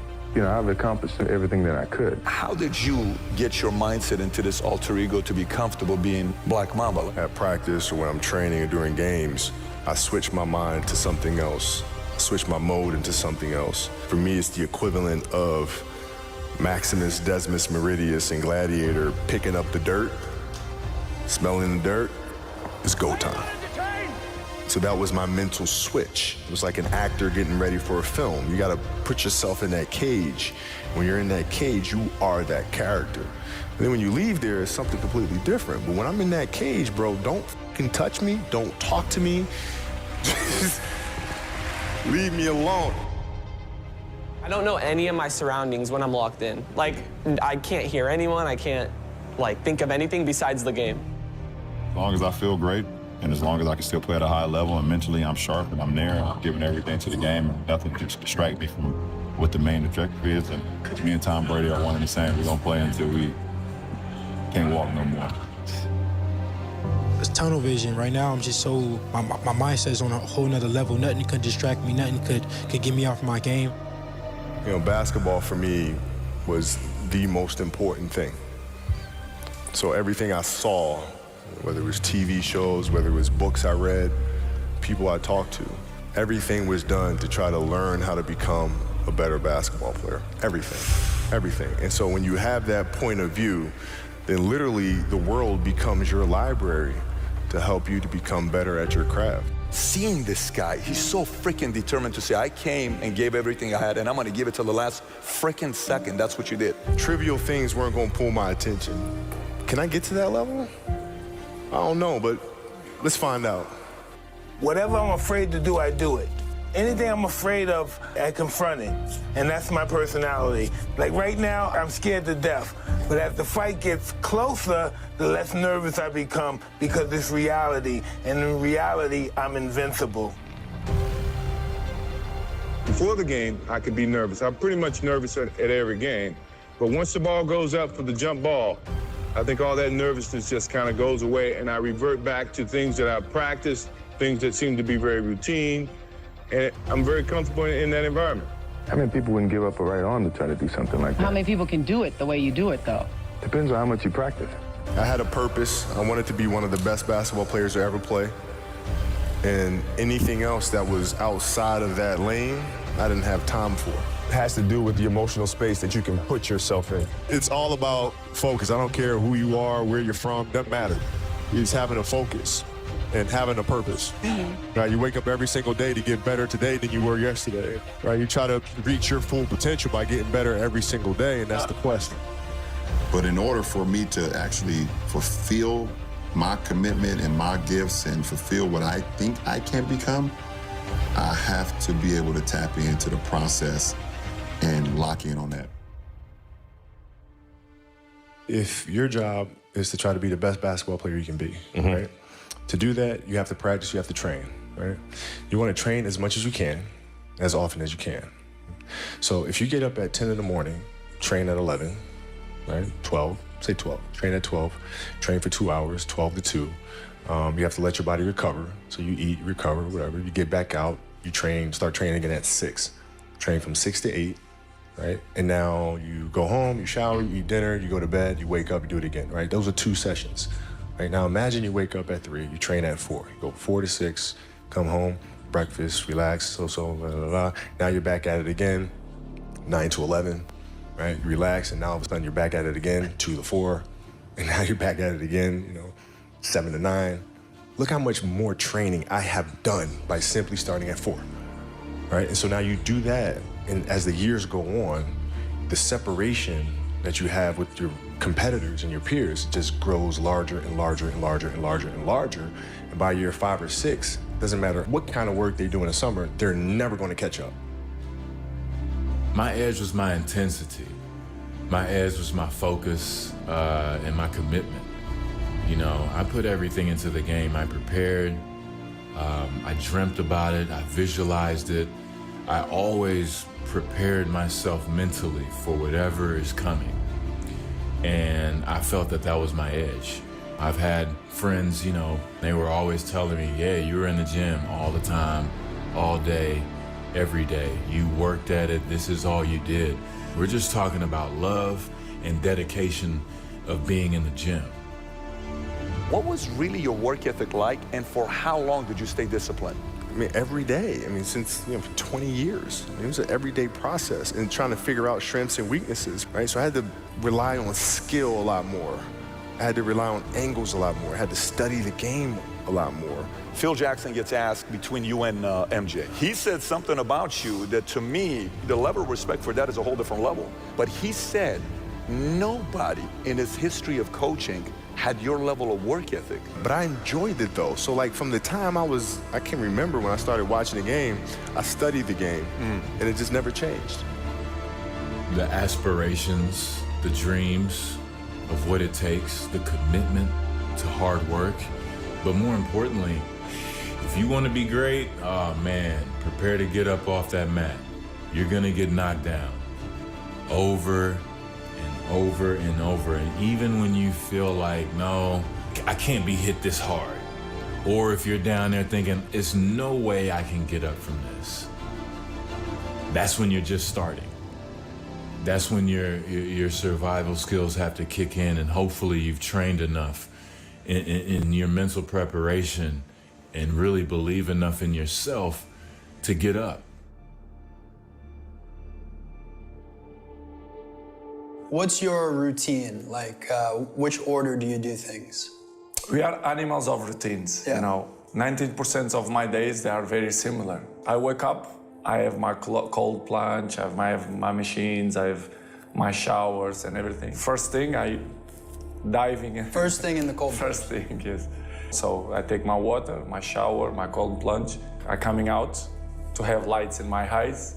And after that, I take my coffee, and when I start my day, your mental strength is coming from that moments, that in a hard moments, you should do it. Maybe in the beginning you feel hard to start, but after when you finish the gym or cold plunge or even the training, you will feel better. Walk me into the prep, into a game, into those moments. What does it take to have your mindset ready when it comes down to it? Believing in yourself, a lot of hard work and a lot of visualization. And I know that kind of sounds like very, very simple, but I think Da Vinci said simplicity is the ultimate sophistication, right? I would try to practice those things over and over. Kobe and Jordan were my heroes, and that was one of the things. If you watch basketball, you hear about how clutch people are, and it's not always making the last shot. It's under pressure doing what you're supposed to do and coming out successful. So I put the work into this every day, all day. And then when I'm done with it, guess what I do? I dream about it. I visualize it. I see myself being successful. I see myself hitting those shots with a little time on the clock. And then I'll do it again and say, hey, what if we're down 2? Then I'll do it again and say, what if we're down 3? You know, it's a never-ending game. And anytime I was successful in those situations, I mean, you know, I would always let people know it's through dedication, through your hard work, and through mental preparation and visualization. If you do those things, if you can see yourself being successful in your mind, then it will appear in the physical reality if you're calm and collected when you get the opportunity. I always work towards it. You know, the NBA was my goal from the jump, every day, all day, but I just didn't do it with words. I went to go seek the information. If I heard Michael Jordan got 1,000 shots up, well, if he's doing it, I want to be like that one day. I need to get 1,000 shots up. I look for any morsel of information that would help me in my journey. If I heard about how hard they worked, I wanted to do that same thing, you know, because it just made sense to me. If the pros are doing this, then this is what I am aspiring to do. You have those goals that you want to reach. At the end of the day, even Alexander, one of his famous quotes is, I have met the enemy, it is I, right? And although that is one element of an enemy, that's great, we need that. Michael had it, Brady had it, Kobe had it, but there's a crazy psychologically, you can call it, you know, psycho-competitor that they're constantly in the search of recruiting their next enemy. It's like, you know, life is boring if I don't have my next target. You know, I'm almost, you know, bad for myself if I don't have the next target, the next enemy. And if I choose it the right way, then I'm able to bring out a side of me I've never seen before. Success is the only revenge. As you expand, they shrink into irrelevance. As you get louder, no one can hear them. You don't beat them, you cast a shadow so big, no one can see them to begin with. And that's what it comes down to, like, what are you willing to sacrifice at the end of the day? You know, people don't understand the level of sacrifice it's gonna take. And there's been moments where I realize that I compete because I wanna win. I love winning. I love being the best in the world. I've sat many times trying to find the balance of what I want within all this. If I was losing, I wouldn't be competing. I'm here to win. It is hard. It's hard when you're young to wake up in the off season at 6 a.m. to go train and work out, knowing that all your friends are sleeping in and eating pancakes. It's hard when you're on your way to practice, weighed down with all your gear, and it's 90 degrees out and all the other kids are at the pool or at the beach. No matter who you are, there are bumps and hits and bruises along the way. And my advice is to prepare yourself, because success and achievement come from overcoming adversity. When the rest of the world says no to you, you say yes to yourself. You say yes, I believe. You say yes, I can do it. You say yes, nothing can stop me. If you want to be a great player, if you play every single day, 2-3 hours, every single day, over the course of a year, how much better are you getting? Most kids will play maybe, you know, an hour and a half, 2 days a week. It's not going to get it done. People are champions when they really see themselves with no limits, when they really see themselves great, because when you see yourself there, you are much more willing to do the work. You are much more willing to break barriers that others don't break because they don't really see themselves breaking those barriers. And this young guy, Djokovic, is 19 years old and he plays Roger for the first time in a Grand Slam. He's nobody. When Novak Djokovic started, Rafa and Roger were winning everything. It's impossible to win a Grand Slam with those two guys. You can't beat them. They're just way better than everyone. And he's interviewed before the match and he says, I'm gonna beat this guy. And I remember the press went really bad against him. Who does he think he is? But he was seeing him there. He was seeing himself there. He was seeing himself better than them, which maybe people saw that as being cocky, but he was just very confident about his abilities. And he ended up being the best of the three. He beat all the records. He beat them on every level. because his self-belief was extremely high, his self-esteem, the way he was seeing himself. That's how I know if someone is a champion. And then a lot of people fake it, which is better than not faking it, but it's not as good as really believing it deeply inside. You talk to the young players, they will say, I want to be number one. I mean, they wish, yeah. The ones who really want to, you know, because they're not only saying it, but they're putting on the work. And this is a big difference, because when you really believe you can get there, it's much easier. It's never easy to work hard, but in a way, you are willing to do everything to get there. When you wish it, you do things halfway or you don't do it fully. So that's a big difference. But when you look at the road to winning, people look at you and they're like, you're a success. But your road has so many more steps. Those steps are infinite. Sometimes you get to see them, sometimes you don't. Sometimes they're there, other times they're wobbly. You don't know if that next step is going to be there, but you have enough belief in yourself to say, I know it's there. I'm going to take that step. I may miss the step, I may fall, I may get scraped. That step may go into quicksand, but I know there's another step. I know it. I believe inside me that there's another step that I have to take, that somebody else isn't making me take. Those steps are infinite. Winning is infinite. Those steps are infinite.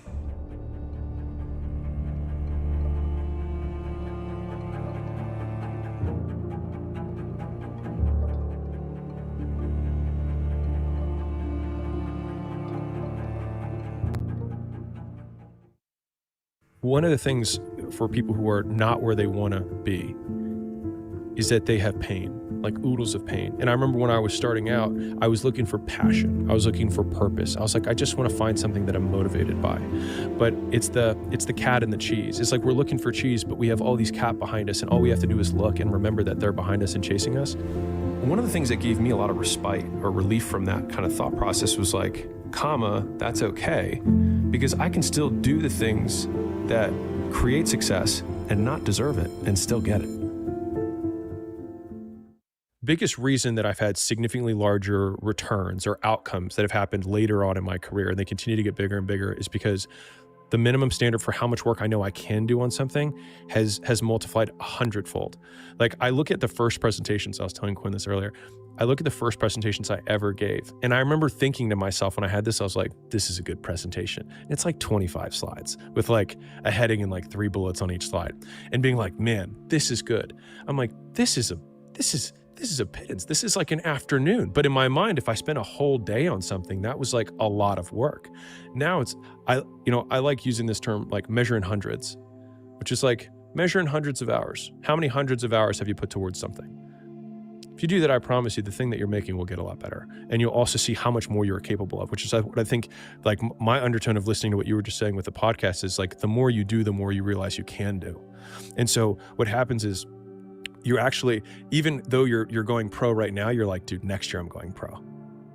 Because this is now just a minimum standard. Of course I work out 3 days a week. Of course I do 3 podcasts a week. But dude, once we have the reality TV show and we have the full crew and we have the headquarters, like, because then the path gets lit of where you're going to go, because you're so singularly focused and you know you have no other distractions. The attention cost you're not paying that down anymore. And you're just like, how many times can I repeat this effort? And then that's when you start unlocking mastery, right? Like, I have this process for creating presentations, and before we turned on the mics, we were talking about it, but it's like, I've done a handful of presentations in my life and I've gotten decent at making them. But the process now is so refined, which is like, it is game tape. It is, I make the thing, I do the thing in my head, I do it out loud, I watch the recording, I edit the thing, I do it in my head, I do it out loud, I watch the recording, I edit the thing, and I just keep doing it until it's glass. This is my favorite analogy for this, which is the woman in the red dress. But, many people have seen The Matrix. If you haven't seen The Matrix, you don't need to have seen it to understand the analogy. So Neo is going through the training program, the protagonist. Morpheus is his educator, his teacher. And the education program only has one objective. And so he's walking through the city. People are going left and right. He's bumping into people going through like crowded New York. And then all of a sudden, it's kind of a black and white, palish look. It's green, black and white, but it's still black and white. And then this question is for the This question's for the team. Simply, how do you guys feel about the first week? First full week of trade.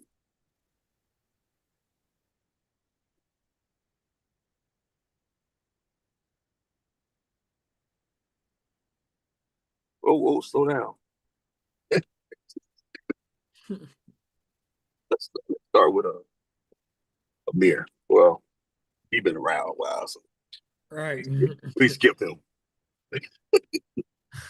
I think the only the new one's just Khalees. She was on yesterday and today. Okay, well, I should do it. You on that? Yeah, she on there. Hey, yo, Khalees, can you talk? Yeah, I can talk. Okay, how you feel about watching this live yesterday and today? Like, well, yesterday a little overwhelmed. Okay. Today, not so much. What happened today that made you not feel overwhelmed? Because the market was down. Gotcha. Hey, boy, you can delete that. I got you. Like, Eccles, do you understand? Like, I like that those videos that I play is like a different reason because a lot of time we as adults we get impatient with the market and we rush it rather than letting it come to you.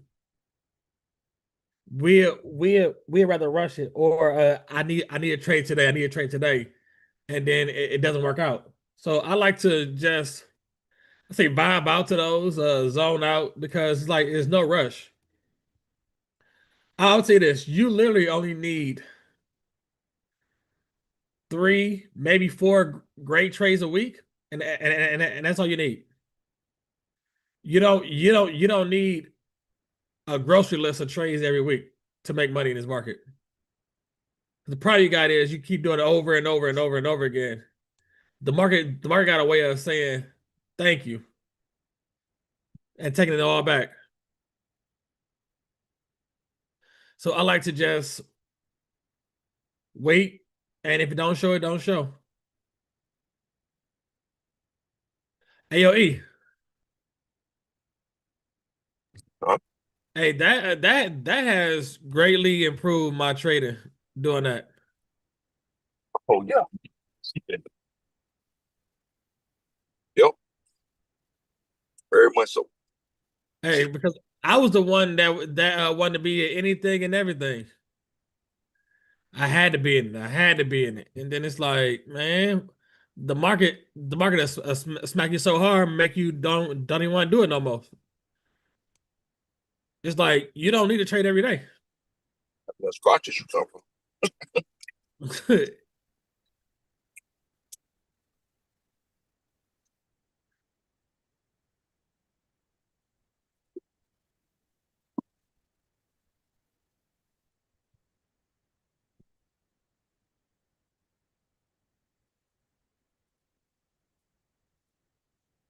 It's a marathon, not a sprint. Right. And that's the hardest part for a lot of adults, I would say.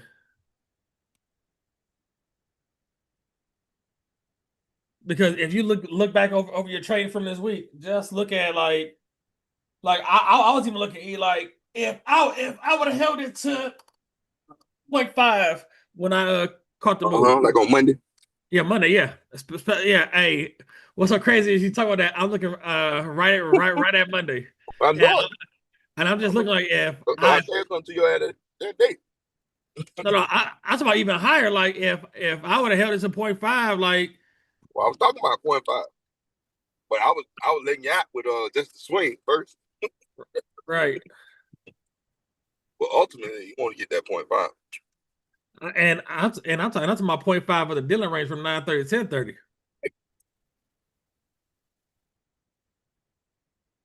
And you had a great day. You just took it back to the 5-minute swing. Yeah, you're right. With that leverage, proper leverage. Right. That would have been 140. Back to the point five would have been 220. Back to the highs up there would have been then at 300. What, do you remember what your risk was on that trade? I think I want to say like 450, 500. Wasn't that much? That's like half a big one, pretty much. Right. So it's 200 some points. So it'd be like 3,000, but something like that. Times 5. Right. On a month.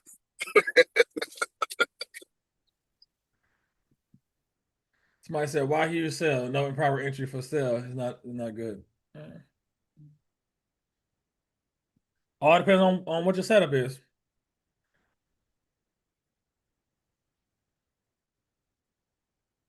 I always say me and my AP, we trade the same, but we don't trade the same. We know where each other getting in and getting out. She'll pass it to me, I pass it back to her, back and forth.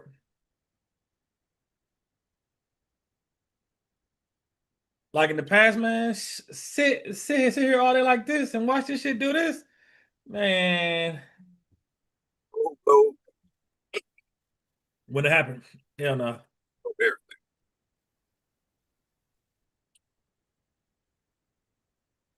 Trying to force that move. Man, come on, man. Force the up move, man. It gotta go up. It gotta go up. I know it's going up.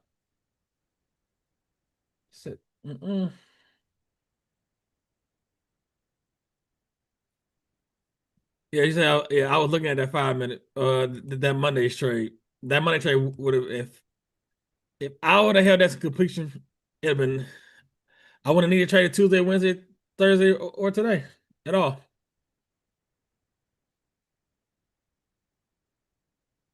I want to hit the full.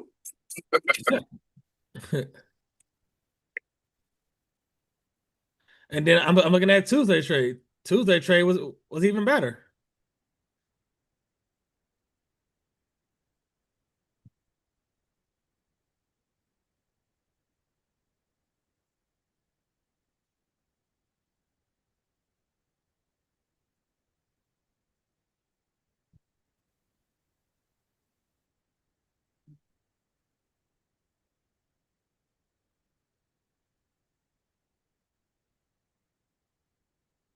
This right here Tuesday.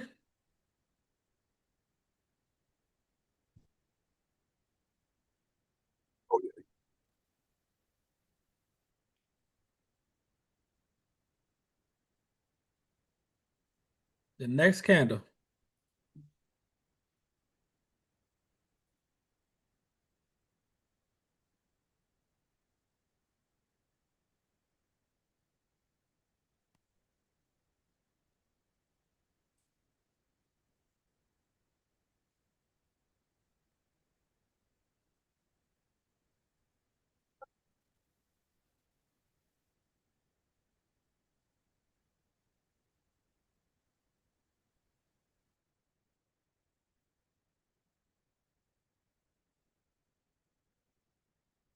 Seeing than me, I wanted to come all the way back here.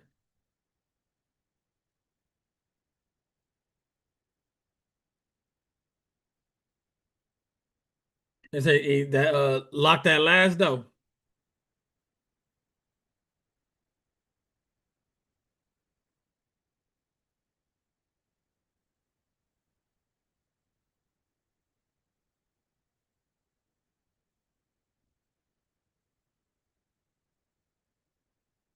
Hey, yo, Khalees.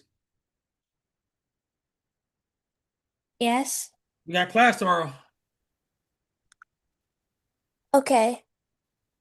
You gonna be at home or still? No. I'm still gonna be with my dad. Gotcha.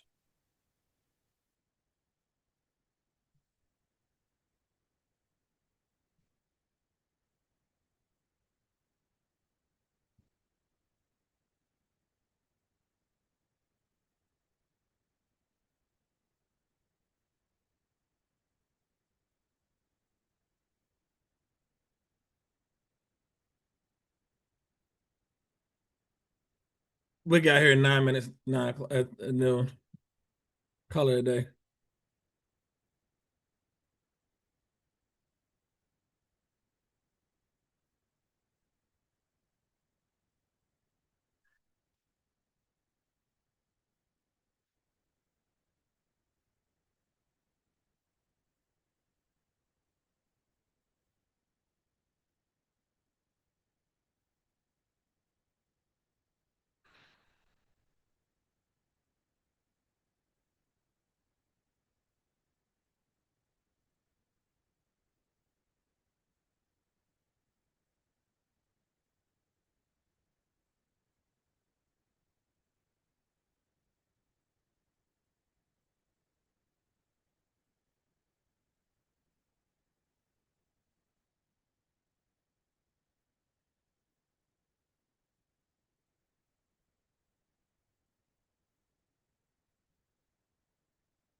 Hey, yo, Amir. Yes, sir. We still need 2,000. Yes, sir. Okay. How many trades did you take this week?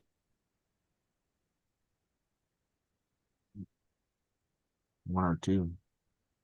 Okay. It wasn't much. It was like, I think it was the first day, Monday. No problem.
We had lunchtime. Done.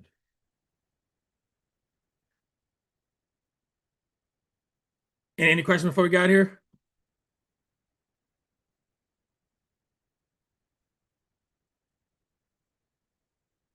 No questions?